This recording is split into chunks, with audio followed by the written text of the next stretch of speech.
आज के इस वीडियो में मैं आपको 5 ऐसे इन्वेस्टमेंट ऑप्शन के बारे में बताने वाला हूं जहां पर आपको अच्छे रिटर्न्स मिलेंगे और एडिशनली आपके टैक्स की सेविंग भी होगी। जब भी हम लोग पर्सनल फाइनेंस या फाइनेंशियल मैनेजमेंट की बात करते हैं तो यहां पर हाई रिटर्न कमाने के साथ साथ टैक्स की सेविंग करना भी बहुत ज्यादा इंपॉर्टेंट हो जाता है। अब जैसे कि 31 मार्च आने वाला है और टैक्स की फाइलिंग भी शुरू होने वाली है, तो बहुत सारे लोगों का ये क्वेश्चन होता है कि 31 मार्च के पहले हम लोग कहां पर इन्वेस्टमेंट करें जिसकी वजह से हम लोगों को टैक्स बेनिफिट्स मिलेंगे और यहां पर हमारे टैक्स की सेविंग होगी। तो अगर आपकी भी यही सारी कंफ्यूजन है तो आज की वीडियो आपके लिए बहुत ज्यादा इंपॉर्टेंट है, क्योंकि आज के इस वीडियो में हम लोग डिस्कस करने वाले हैं इसी चीज के बारे में। तो एज यूजुअल हमारा आज का वीडियो भी इंपॉर्टेंट होने वाला है। तो आज के इस वीडियो में आगे बढ़ने से पहले अगर आप इस चैनल पर नए हो और आपने अभी तक इस चैनल को सब्सक्राइब नहीं किया है तो क्या कर रहे हो यार, इस चैनल को सब्सक्राइब करो, क्योंकि स्टॉक मार्केट इन्वेस्टमेंट्स और पर्सनल फाइनेंस जुड़ी बहुत सारी चीजें मैं आपके साथ शेयर करता हूं। तो आपसे कोई भी अपडेट मिस नहीं होना चाहिए, इसीलिए मैं आपको कहता हूं कि चैनल को सब्सक्राइब करो। तो सबसे पहले स्कीम जहां पर आप इन्वेस्टमेंट करना स्टार्ट कर सकते हैं वो है नेशनल सेविंग सर्टिफिकेट। यहाँ पर आपको कम से कम इन्वेस्टमेंट करना है 1000 रुपीज का और आप 100 के मल्टीपल्स में इन्वेस्टमेंट्स को इंक्रीज कर सकते हैं। अगर आप लोग यहाँ पर इन्वेस्टमेंट करते हैं तो आपको 7% के आसपास का रिटर्न्स कमाने को मिलता है। और अगर आप यहाँ पर लॉन्ग टर्म के लिए इन्वेस्टमेंट करते हैं तब यहाँ पर आपके बहुत सारे टैक्स की सेविंग होती है, क्योंकि जितने भी अमाउंट का इन्वेस्टमेंट करते हैं आप नेशनल सेविंग सर्टिफिकेट के अंडर, वहां पर आपको सेक्शन 80C के अंडर 1,50,000 तक का रिबेट मिलता है टैक्स में। और यहाँ पर इन्वेस्टमेंट करने पर आपको मिलती है प्रिंसिपल ऑफ सेफ्टी भी। अब सेकंड ऑप्शन जहां पर आप इन्वेस्टमेंट कर सकते हैं वो है post office time deposit scheme.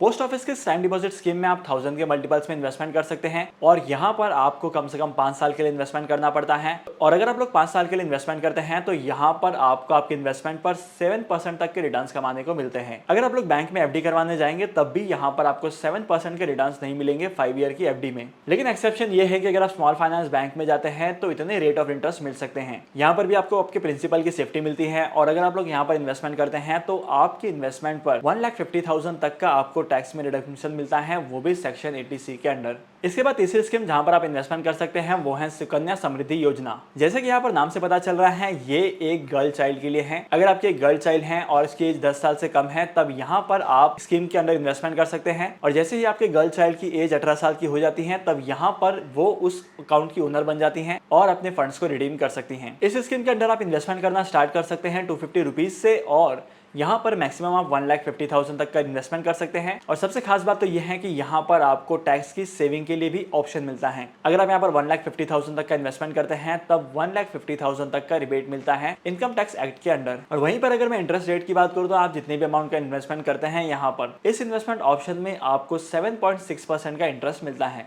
जो कि बाकी अदर इन्वेस्टमेंट ऑप्शन से काफी ज्यादा है। इसके अलावा मार्केट में बहुत सारे टैक्स सेविंग एफडीज होती हैं जहां पर आप इन्वेस्टमेंट कर सकते हैं। और अगर आप इन एफडीज में इन्वेस्टमेंट करते हैं तो आपको बैंक की एफडी के कंपैरिजन में बहुत अच्छे रिटर्न्स मिलते हैं और इसी के साथ साथ आपके प्रिंसिपल की सेफ्टी भी होती है। और अगर आप लोग एफडी को लॉन्ग टर्म के लिए ओपन करवाते हैं और आपको कभी नेसेसिटी पड़ती है, कभी फंड्स की रिक्वायरमेंट पड़ती है, तो एफडी के अगेंस्ट में आप लोन भी ले सकते हैं या एफडी को ब्रेक कर सकते हैं। यहाँ पर पेनल्टीज जो लगती है वो ज्यादा नहीं होती है, तो आप लोग अपनी एफडीज को ब्रेक करके भी यहाँ पर इसका बेनिफिट उठा सकते हैं। इसके बाद आज के इस वीडियो का आखिरी ऑप्शन आता है ELSS का, इक्विटी लिंक्ड सेविंग स्कीम का, जहां पर आपके इन्वेस्टमेंट की इन्वेस्टमेंट भी होती है और आपके टैक्स की सेविंग भी होती है। और अगर आप लोग ELSS में इन्वेस्टमेंट करना चाहते हैं तो 500 रुपीज के SIP से भी यहाँ पर इन्वेस्टमेंट कर सकते हैं। और ज्यादातर यहाँ पर डेट फंड्स में इन्वेस्टमेंट किया जाता है तो मार्केट के कंपैरिजन में आपको रिटर्न्स थोड़े से ज्यादा मिलते हैं। अगर आपको लमसम इन्वेस्टमेंट करना है तो आप लमसम अमाउंट का भी इन्वेस्टमेंट कर सकते हैं, लेकिन ये चीज आपके ऊपर डिपेंड करती है कि आपको इन्वेस्टमेंट कैसे करना है। तो आज के इस वीडियो को यहीं पर खत्म करते हैं। अगर आप इन 5 इन्वेस्टमेंट ऑप्शंस में इन्वेस्टमेंट करते हैं तब आपका 1,50,000 तक का टैक्स की सेविंग हो सकती है। अगर आप लोग इन सारे इन्वेस्टमेंट ऑप्शन में इन्वेस्टमेंट करते हैं तो यहाँ पर आपको 1,50,000 रुपीज तक के अमाउंट पर टैक्स नहीं देना पड़ेगा। इसके अलावा भी मार्केट में बहुत सारे ऐसे ऑप्शन हैं जहां पर आप इन्वेस्टमेंट कर सकते हैं और टैक्स की प्लानिंग प्रॉपर्ली कर सकते हैं। अगर आपको उन सारी चीजों के बारे में जानना है तो आने वाली अपकमिंग वीडियोस में उनके बारे में भी मैं डिटेल्स में कवर करूंगा।